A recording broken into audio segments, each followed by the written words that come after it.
ప్రభు అయిన యేసునామాన మీ అందరికీ శుభాభివందనాలు. మట్లాద్వారం మరల వచ్చింది. మన తెలుగు రాష్ట్రాల్లోనూ ప్రపంచం అంతా ఈ మట్టలు పట్టుకొని ఒక వేడుకగా ఉత్సాహంగా మందిరానికి వెళ్తాము. అంటే ఆ రోజు యెరూషలేములో ప్రవేశించినప్పుడు యేసయ్య తన శిష్యులు జనసమూహము ఎలాగ ఉత్సహించారో అలా ఉత్సహించాలనే ఆశతో. మట్టలాదివారం అని కొంతమంది అంటారు, కొంతమంది ఇది జయప్రవేశం అని అంటారు, విజయోత్సవము అని అంటారు. ఇది ఎంతవరకు సబబు జయప్రవేశం అనడం, విజయోత్సవం అనడం అని చెప్పి. ఈరోజు నా యొక్క టైటిల్ మన రాజు సాత్వికుడు అని పెట్టాను, విజేత అని పెట్టాల. ఎందుకంటే మత్తయ్య దాని మీద ఫోకస్ చేస్తున్నాడు, మన రాజు మీద. జయప్రవేశం అనగానే కొనటేషన్ ఏంటంటే, అర్థం ఎలా వచ్చేదంటే, ఆ రోజుల్లో యుద్ధం జరిగింది, ఒక రాజు గెలిచాడు. గెలిచిన తర్వాత ఓడిపోయిన రాజధాని మీదకి, రాజ్యంలోనికి తన యొక్క దండుతో అడుగడుతున్నాడు అనే అర్థం వచ్చే అవకాశాలు ఉన్నాయి. అలాంటి అర్థం వచ్చే దీనిని యేసయ్యకు ఉపయోగించొచ్చా అనే ప్రశ్న మనకు రావాలి. బై ది వే, ఈరోజు చాలా సంఘాల్లో ఈ మత్తయి సువార్త 21వ అధ్యాయము మొదటి 11 వచనాలతో పాటు ఫిలిప్పీయులకు పౌలు రాసిన పత్రిక 2వ అధ్యాయము 5 నుండి 16 వరకు ధ్యానిస్తున్నారు. 2 సంవత్సరాల క్రితం దాని మీద నేను ఒక వీడియో చేశాను. పర్లేదు, మీకు ఉపయోగపడుతుంది, ఆశీర్వాదకరంగా ఉంటుందంటే ఆ వీడియోను కూడా చూడండి. వీడియోలు చూస్తూ స్నేహితులకి షేర్ చేస్తున్నారు చాలామంది. వాళ్ళందరికీ నా యొక్క నిండు వందనాలు. ఈ ప్రసంగం చేసినప్పుడు మీకు ఒక కష్టమైన మాట చెబుతాను. ఏంటంటే, ప్రజలు మన దగ్గర నుండి కొన్ని ఆశిస్తారు. ఇలాగుంటే బాగున్ను, ఇలా ఉంటే బాగున్ను, ఇలాగుంటే బాగుంది అని చెప్పి. వాళ్ళకి ఇదిగో మీరు ఆశించిన మనిషిని కాదు అని చెప్పడం వాళ్ళకి నిరుత్సాహంగానే ఉంటుంది, మనకు కూడా కొంచెం కష్టంగానే ఉంటుంది. కొన్ని ప్రశ్నలు నేను చూస్తాను, జనాలు ప్రశ్నలు అడుగుతారు. ప్రశ్న అడిగినప్పుడు అందులో ఆన్సర్ వాళ్ళే ఇస్తారు. ఎక్స్పెక్టేషన్ ఏంటంటే, ఇదిగో మీరు ఎలా చెప్తే బాగుండు అని ఆన్సర్ వాళ్ళే ఆ ప్రశ్నలో పొదిగి ఇస్తారు. లేదండి, నేను అలా చెప్పను అని చెప్పడం కొంచెం ఇబ్బందిగానే ఉంటుంది, కానీ ఒక్కోసారి చెప్పడం తప్పదు. కొంతమంది ఈమెయిల్ చేస్తారు, ఫోన్ చేస్తారు, ఆహ్వానిస్తారు. వచ్చినప్పుడు వాళ్ళ ఉద్దేశం ఏంటంటే, ఇదిగో మీరు అలాగుండాలి, ఇలాగుండాలి, అలాంటి వాళ్ళని కొన్ని ఎక్స్పెక్టేషన్స్ పెడతారు. మీకు బాగా తెలుసు, మీరు బాగా కనెక్టెడ్, మీరు ఇది చేయగలరు, మీకు ఇది సాధ్యము, ఇలాంటి ఎక్స్పెక్టేషన్స్ అన్నీ పెట్టిన తర్వాత అక్కడికి వెళ్ళిన తర్వాత నేను చేయలేను, నాకు అది తెలియదు, నేనంత మొనగాడిని కాదు అని చెప్పితే అవతలోకి ఇబ్బందిగా ఉంటుంది, నిరుత్సాహంగా ఉంటుంది. చెప్పే వాళ్ళకు కూడా కొంచెం ఇబ్బందిగానే ఉంటుంది. నా జీవితంలో చాలాసార్లు ప్రజలు నన్ను ఆహ్వానించినప్పుడు, నా దగ్గర నుండి కొన్ని ఆశించినప్పుడు ఈ డెలికేట్గా, సున్నితంగా నో, అది నేను కాదు అని చెప్పడం జరుగుతుంది. మత్తయి సువార్త చదువుతున్న వారికి మత్తయి యేసయ్య గురించి అదే చెబుతున్నాడు. యేసయ్య అంటే ఇలా ఉండాలి, యేసయ్య అంటే విజేత అయి ఉండాలి, యేసయ్య అంటే ఎప్పుడు గెలుస్తూనే ఉండాలి, యేసయ్య అంటే ఏది క్రూరంగా ఉండాలి, యేసయ్య అంటే పరుషంగా ఉండి అవతలోల మీద దాడులు చేయాలి అని ఆశించే ఈ భక్తులు ఉన్నారు కదా, మత్తయి సువార్త చదువుతున్నారు కదా, వాళ్ళకి సాత్వికంగా, జెంటిల్గా, సున్నితంగా మత్తయి చెప్తున్నాడు ఏంటంటే, ఇదిగో నీ రాజు, మన రాజు సాత్వికుడు అని చెప్తున్నాడు. తప్పేముందండి ఆశించడంలోను అని మీరు అనొచ్చు.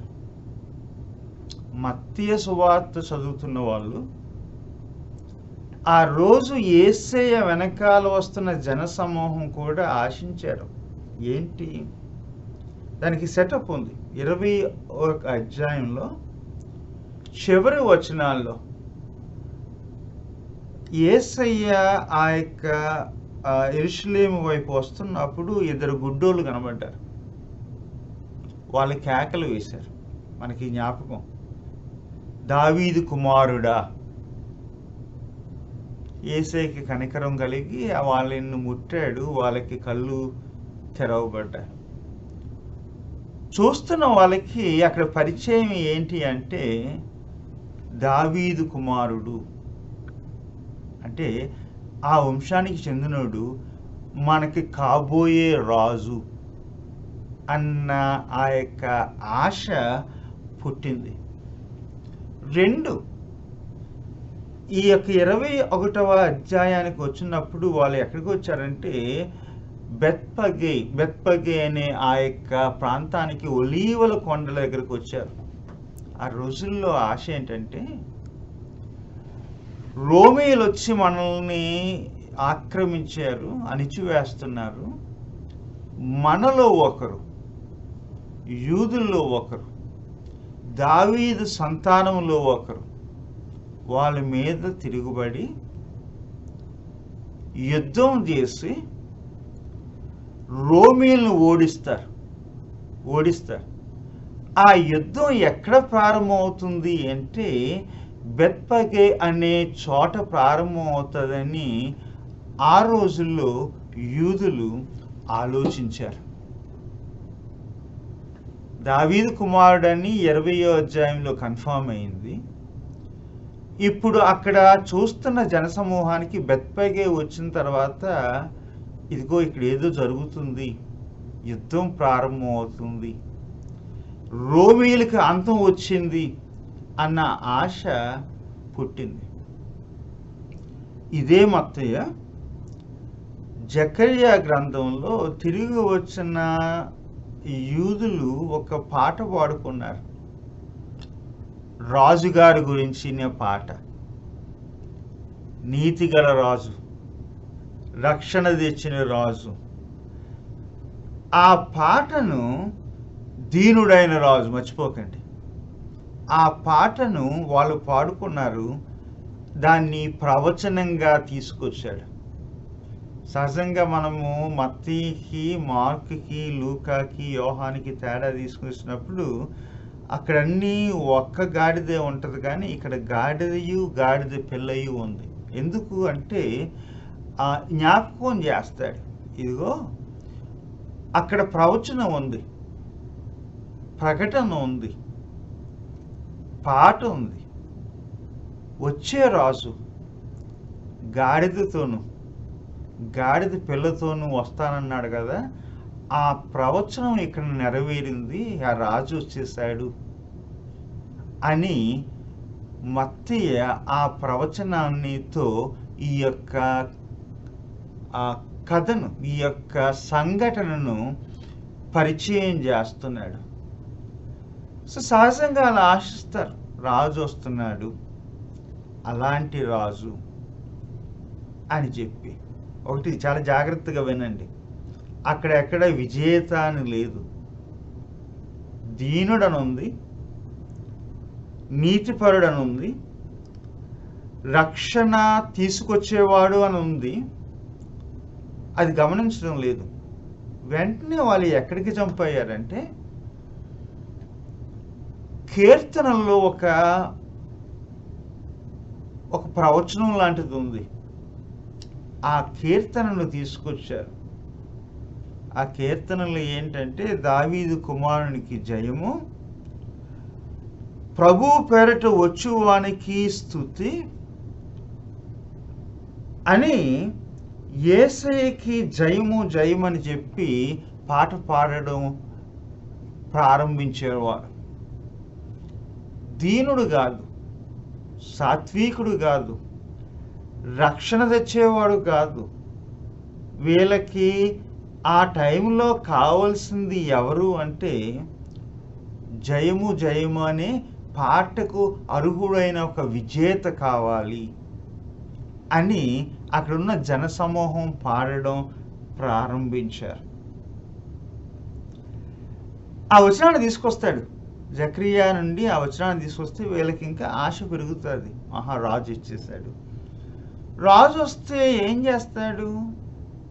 మన యొక్క శత్రువుని ఓడించి మనకి విజయాన్ని తీసుకొస్తాడు అన్న ఆశ కలిగింది. ఇంకొకటి, ఆ జనసమూహం అప్పటికే అలసిపోయారు.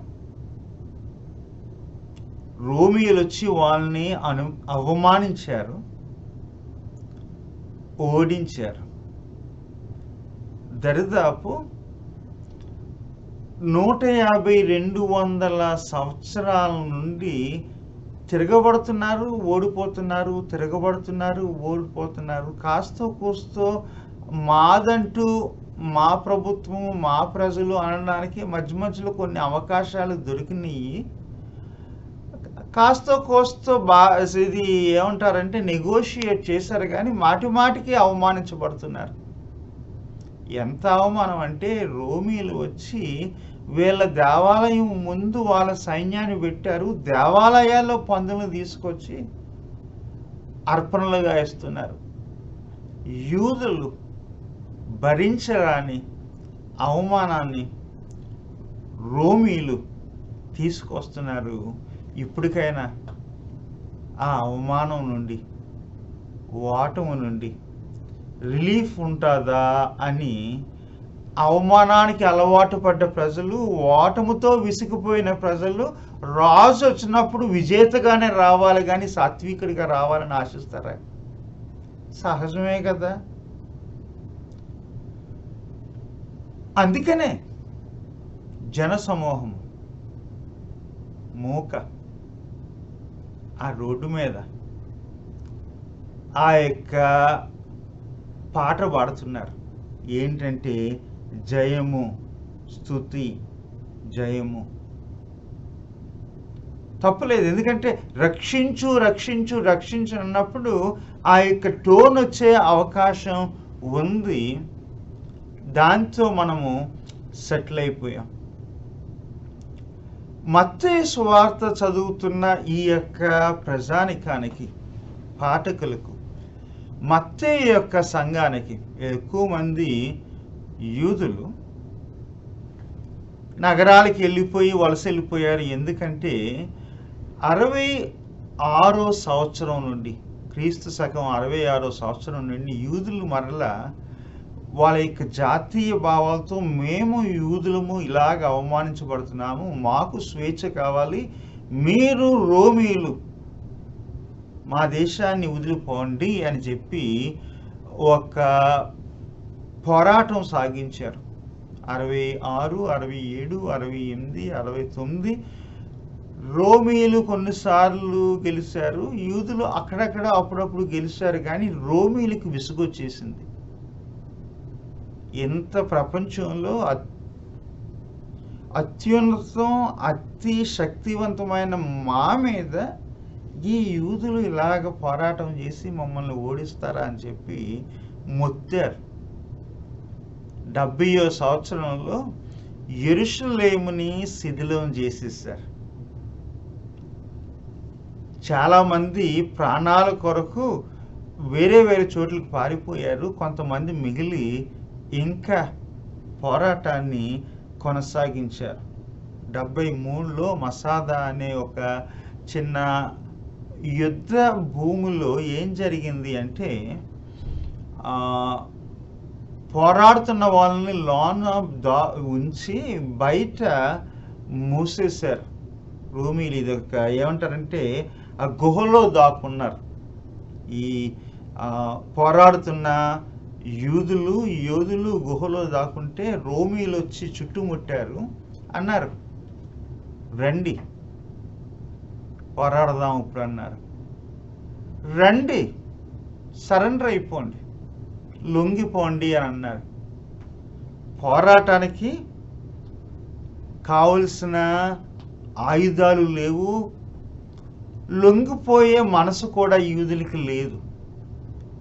కొన్ని రోజులు లోనకి తినడానికి తిండి, తాగడానికి నీళ్లు లేకుండా ఆ యొక్క గుహలో యూదులు ఉండిపోయారు. యూదులు ఏమన్నారంటే, అవసరమైతే ఆకలితో చస్తాము కానీ లొంగిపోయే అవమానాన్ని మేము పొందము అని చెప్పి గుహలో చనిపోయారు యూదులు. సో ఇలాంటి అనుభవాలు, చేదు అనుభవాలు, ఇలాంటి అవమానం పొందిన మనసులు, రక్తం చూసిన, రక్తపు మరకలు చూసిన జ్ఞాపకాలతో సహజంగా దేశం వదిలి పారిపోయిన యూదులకి కాస్తో కూస్తో ఆ యొక్క జాతీయ భావాలు ఉంటాయి. ఆ రాజు, ఆ యేసయ్య, మాకు కావలసిన రాజు విజేత అయితే బాగున్ను, ఆ రాజు మా రాజు మరీ సాత్వికంగా ఉండవేటండి అన్న భావము వాళ్ళకి కలిగింది. అందుకనే మత్తయ్య ఈ వచనాన్ని, ఆ 3 మాటల్ని ఒక మాటలో సమ్మరైజ్ చేస్తాడు. జకరియా గ్రంథంలో రాజు నీతిపరుడు అంటాడు, రక్షణ గలవాడు అంటాడు, దీనుడు అంటాడు. ఇక్కడ మత్తయ్య ఒక మాటలో అంటాడు, ఆ రాజు, నీ రాజు, నా రాజు, మన రాజు సాత్వికుడు అని చెప్పి అంటాడు. మరి ఎందుకండి మా రాజు సాత్వికుడు గురించి ఆదివారం చెప్పం? ఎందుకండి జయప్రవేశం అంటాము, విజయోత్సవం అంటాము? ఒక కారణం ఉంది. ఏంటంటే అక్కడ మట్టలు కనబడుతున్నాయి, చెట్టు కొమ్మలు కనబడుతున్నాయి. ఎప్పుడు జరిగేదంటే అది సుక్కోత్ పర్ణశాలల యొక్క పండగ అప్పుడు వాళ్ళు చెట్టు కొమ్మలతో ఊరేగేవారు. అక్కడ జయం కాదు. అఫ్కోర్స్ ఆ పర్ణశాల అనేది దీన్ని ఏమి జ్ఞాపకం చేస్తుందంటే వాళ్ళకి యూదులకి పర్ణశాలల పండుగ అరణ్యంలో వాళ్ళు పర్ణశాలలు టెంట్లు కట్టుకుని ఉన్నారు కదా, ఆ అనుభవాన్ని జ్ఞాపకం చేసేది.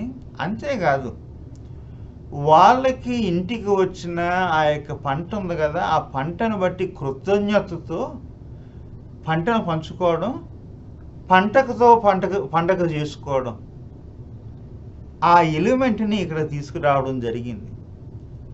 సో జయము కన్నా కృతజ్ఞత ఈ యొక్క ఊరేగింపులో, ఈ ప్రొసెషన్లో, ఈ పండగలో ఉంది, ఈ యొక్క ఊరేగింపులో.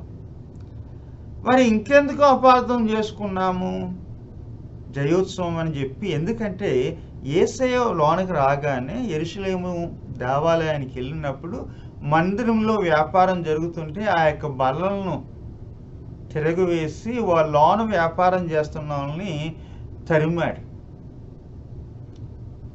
యేసయ్య కూడా కోపం వచ్చిందండి, విజేత కదా, అందుకని ఇది జయ ప్రవేశం అని చెప్పి అంటాం. రైటే, కానీ గమనించండి, అక్కడ తరమడాన్ని చూస్తున్నాం కానీ మందిరాన్ని తన తండ్రి ఇల్లు అని క్లెయిమ్ చేశాడు. అది ఎవరో ఇల్లు అయిపోయింది. ఇటు రోమియో వ్యాపారస్తులు, రోమీయులతో చేతులు కలిపిన యూదులు దానిని ఒక వ్యాపార కేంద్రంగా చేశారు. నా తండ్రి మందిరం, నా తండ్రి ఇల్లు ఒక వ్యాపార మందిరం కాదు అని చెప్పి ఆయన రీక్లెయిమ్ చేశాడు. ఈ రోజుల్లో మనం మట్లాదివరం అప్పుడు మన మందిరాలు రీక్లెయిమ్ చేద్దాం. ఎవరికి? దేవుని కొరకు. ఎవరి నుండి? వ్యాపారస్తుల నుండి. ఇంకొకటి, ఎక్స్పెక్టేషన్స్ ఉన్నాయి, ఆశలు ఉన్నాయి, కోరికలు ఉన్నాయి జనసమూహానికి. అప్పుడు ఎలాగున్నాయో ఇప్పుడు కూడా మనకి అలాగున్నాయి. తెలుగు రాష్ట్రాల్లో ఓటములు చూస్తున్నాము, అవమానాలు ఎదుర్కొంటున్నాము. ఇదిగో ఒక్కసారి అవసరమైతే మేము బైబిల్ పక్కన పెడతాము, మా క్రీస్తుని మర్చిపోతాము, మేము సాత్వికులం కాదు, విజేతలం అయిపోతామని చెప్పేసి ఆ యొక్క భావాలు ఉన్నాయి కదా. అలాంటి భావాలు అప్పుడు ఉన్నాయి, ఇప్పుడు ఉన్నాయి. మర్చిపోకండి, మన రాజు సాత్వికుడు కాబట్టి మనము కూడా సాత్వికులుగానే ఉండాము. బైబిలు 1 గంట పక్కన పెడితే అన్న భాష మనకు వద్దు. ఎప్పుడూ బైబిల్ మనతోనే ఉండాలి. మనకు బైబిల్ మించిన ఆయుధం లేదు. క్రీస్తు సాత్వికానికి మించిన మాదిరి లేదు. అదే మన యొక్క సాక్ష్యం. దావీదు కుమారుడు సాత్వికుడు, మన ప్రభు సాత్వికుడు, దీనుడు, రక్షణ గలవాడు, నీతి గలవాడు. ఒకసారి మన యొక్క అనుభవాల నుండి, అవమానాల నుండి, జ్ఞాపకాల నుండి, కోరికల నుండి మనము ఏ యేసయ్యను కోరుతున్నామో, మనం ఏ రాజును కోరుతున్నాము అంటే సాత్వికుని కాదు, విజేతను కోరుతున్నాము. ఎక్కడో హిస్టరీలో ప్రమాదం జరిగింది లేండి, చెప్తాను. 4వ శతాబ్దంలో కాన్స్టంటైన్ అనే వ్యక్తి, చక్రవర్తి, తన యుద్ధంలో శిలువను ఉపయోగించుకున్నాడు. శిలువను ఉపయోగించుకుని ఏమన్నాడంటే తన యొక్క సైన్యంతో, నాకు కల వచ్చింది, శిలువను చూపించి యుద్ధం చేసి గెలుద్దాము అని చెప్పి యుద్ధానికి పంపించాడు, గెలిచాడు. అప్పటి నుండి శిలువ ఎలా మారిందంటే జయానికి మారుపేరుగా మారింది, సాత్వికానికి కాదు. అదొక కారణం. తరువాత పోర్చుగీస్ వాళ్ళ కన్నా స్పానిష్ వాళ్ళు, స్పెయిన్ వాళ్ళు 15వ శతాబ్దం చివరిలోను 16వ శతాబ్దంలోనూ ఈ అమెరికా వైపు వచ్చినప్పుడు, బహామస్ ఆ చుట్టుపక్కల ఉన్న ప్రాంతాలకు వచ్చినప్పుడు సిలువను చూపించి వాళ్ళ యొక్క భూములను సొంతం చేసుకున్నారు, స్థానికులను ఓడించారు. అప్పటి నుండి మనం ఏమనుకుంటామంటే సిలువ ఒక మ్యాజికల్ వాండ్ అనుకుంటాం.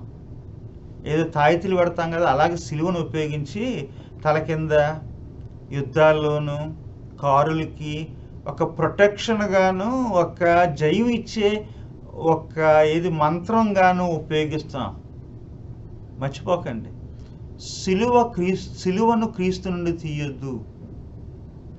సిలువలో ఉన్న సాత్వికాన్ని మర్చిపోవద్దు. మనము సిలువ విలువలు కలిగి బ్రతుకుదాము. జకర్యాలోని ఆ యొక్క వచనాలు మత్తయి ఉపయోగించినప్పుడు నాకు నచ్చింది ఏంటంటే, రాజు నీతిపరుడు, రక్షణ గలవాడు, దీనుడు అని చెప్పిన తర్వాత ఆ రాజు ఎలాంటోడంటే సమాధాన వార్తను తీసుకొచ్చేవాడు అంటాడు. ఆ రాజు వచ్చినప్పుడు 9 నుండి 11 చదవండి జకర్యా గ్రంథం. ఏం చేస్తాడు? ఎఫ్రాయిములో రథాలు లేకుండా ఉంచుతాడు, రథాలు తీసేస్తాడు. యెరూషలేములో గుర్రాలు లేకుండా, విల్లులు లేకుండా చేస్తాడు. ఆ రాజు సమాధాన వార్తను తీసుకొస్తున్నాడు. అప్పుడప్పుడు మనం ఇశ్రాయేలు గురించి ప్రార్థన చేసినప్పుడు ఇదిగో అది నిజమైపోతుందని చెప్పి, ఏది నిజమవ్వాలని ప్రార్థించండి అంటే అక్కడ ఆయుధాలు లేకుండా, అక్కడ రథాలు లేకుండా, మిసైల్స్ లేకుండా ప్రార్థిద్దాము. మనకి వచ్చిన ఆ రాజు, మట్టలాదివారం వచ్చిన ఆ రాజు సాత్వికుడు. ఆ సాత్వికుని వెంబడిందాము.